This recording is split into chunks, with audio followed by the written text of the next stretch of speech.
পুজোর সকাল হোক বা যে কোনো দিনের সকাল, গরম গরম ধোয়া ওঠা লুচির সাথে এমন আলুর দম পেলে কিন্তু মন্দ হয় না বলুন।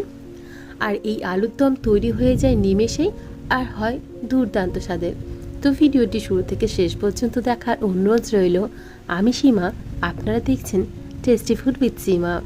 তো প্রথমেই আমি এখানে নিয়েছি সেদ্ধ আলু, খোসা সমেত।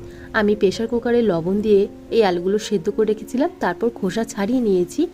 এখন নিয়েছি এখানে টমেটো, পেঁয়াজ, কাজু এবং কাঁচা লঙ্কা। আমি টমেটোটাকে রাফলি কেটে নিয়েছি এবং সাথে পেঁয়াজটাও। প্রথমে প্যানের মধ্যে অল্প একটু তেল দিয়ে দিলাম, তার মধ্যে কাজু এবং পেঁয়াজটাকে অল্প একটু ভেজে নেব, যাতে আমাদের আলুর দমটা নিমেষেই তৈরি হয়ে যায়। সেজন্যই মশলাগুলোকে এখন ভেজে নিচ্ছি। তো অল্প একটু সময় ধরে লাল লাল করে কাজু এবং পেঁয়াজটাকে প্রথমে ভেজে নিলাম। তারপর এরই মধ্যে দিয়ে দেব টমেটো এবং কাঁচা লঙ্কা। অবশ্যই একটু লাল লাল করে ভেজে নেবেন, তারপর টমেটো কাঁচা লঙ্কাটা দিয়ে দেবেন। তো টমেটো কাঁচা লঙ্কাটা দিয়ে দিলাম, সাথে দিয়ে দিচ্ছি এখানে সামান্য পরিমাণে লবণ, যাতে পেঁয়াজ আর টমেটোটা খুব তাড়াতাড়ি নরম হয়ে যেতে পারে। তো নরম হয়ে যাওয়ার জন্য এখানে লবণ ব্যবহার করেছি। এখন খুব ভালোভাবে অল্প একটু সময় ধরে ভেজে নিচ্ছি।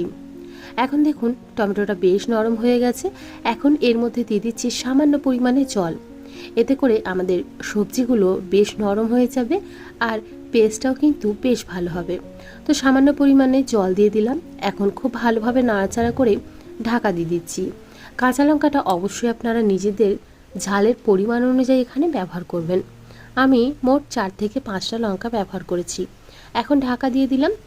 প্রায় 3 মিনিটের মতো আমি ঢাকা দিয়ে রেখেছিলাম লো ফ্লেমে। এখন সবজিগুলো বেশ ভালোভাবে সেদ্ধ হয়ে গেছে, সাথে কাজুটাও বেশ নরম হয়ে গেছে। এখন এটা ঠান্ডা করে নেব। ঠান্ডা হয়ে গেলে একটু পেস্ট করে নিচ্ছি। অন্যদিকে একটা প্যানের মধ্যে নিয়েছি সামান্য পরিমাণে তেল। তেলের মধ্যে দিয়ে দিচ্ছি সামান্য হলুদের গুঁড়ো এবং সামান্য পরিমাণে লবণ। এখন লবণ হলুদটা খুব ভালোভাবে তেলের সাথে মিশিয়ে নেব। তারপর এরই মধ্যে ভেজে নেব যে আলুগুলো আমরা আগে থেকে সেদ্ধ করে রেখেছিলাম, সেই আলুগুলো। তো খুব বেশি লাল করে ভাজার প্রয়োজন নেই, হালকা একটু ভাজা হয়ে গেলেই আমি আলুটা এখানে তুলে নেব। তো দেখুন আমাদের আলুটা এখানে ভাজা হয়ে গেছে। এখন আমি তেল থেকে আলুটা তুলে নিচ্ছি। আমি যেহেতু সামান্য পরিমাণে তেল দিয়ে এই আলুটা ভেজে নিয়েছি, তাই এর মধ্যে দিয়ে দেব আরও একটু তেল। প্যানের মধ্যে আরও 1 চামচের মতো তেল নিয়েছি। তার মধ্যে ফোড়নে দিয়ে দিলাম এলাচ, লবঙ্গ, দারচিনি আর সামান্য পরিমাণে গোটা জিরে। এখন ফোড়নটাকে খুব ভালোভাবে ভেজে নেওয়ার পর এর মধ্যে দিয়ে দিচ্ছি আদা রসুনের পেস্ট। আমি এখানে 2 চামচ পরিমাণে আদা রসুনের পেস্ট ব্যবহার করেছি। খুব বেশি মশলা এখানে দেব না। এখন খুব ভালোভাবে আদা রসুনের পেস্টটাকে অল্প একটু সময় ধরে ভেজে নিচ্ছি। অল্প একটু সময় ধরে ভেজে নেওয়ার পর আদা রসুনের কাঁচা গন্ধটা একদম চলে যাবে। এরপর এখানে ব্যবহার করছি গুঁড়ো মশলা। ঘরেও জিরে গুঁড়ো, ধনে গুঁড়ো, কাশ্মীরি লাল লঙ্কার গুঁড়ো আর অল্প একটু হলুদ গুঁড়ো।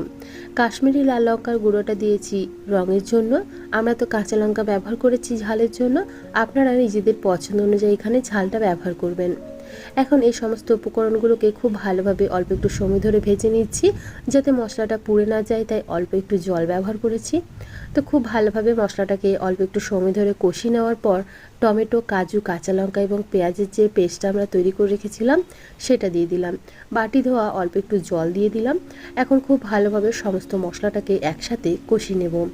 এই আলুর দমটা নিমেষেই তৈরি হয়ে যায় আর খেতেও কিন্তু অত্যন্ত সুস্বাদু হয়। অবশ্যই বাড়িতে একবার ট্রাই করবেন। অবশ্যই এই পুজোতেই একবার ট্রাই করে দেখবেন। রুটি, লুচি, পরোটা, এমনকি রাধাবল্লভীর সাথে খেতে কিন্তু অসাধারণ লাগে। এখন ঢাকা দিয়ে মশলাটাকে কষিয়ে নিচ্ছি।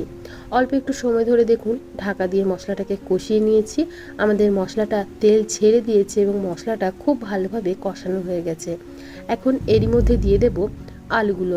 যে আলুগুলো আমরা আগে থেকে ভেজে রেখেছিলাম, সেই আলুগুলো এখানে দিয়ে দিচ্ছি। এখন আলুর সাথে মশলাটাকে খুব ভালোভাবে অল্প একটু সময় ধরে কষিয়ে নেব। তাহলেই কিন্তু আলুর দম আমাদের প্রায় রেডি। বাইরে এখন বৃষ্টির ঘন ঘটা, তাই আমার ভয়েস ওভারে হয়তো আপনারা মেঘ ডাকার আওয়াজও পাবেন, সেটাকে একটু অ্যাভয়েড করে দেবেন। তো খুব ভালোভাবে মশলাটাকে কষিয়ে নিয়েছি। আরও একটু লবণের প্রয়োজন ছিল, লবণ দিয়ে দিলাম। দিলাম সামান্য পরিমাণে চিনি।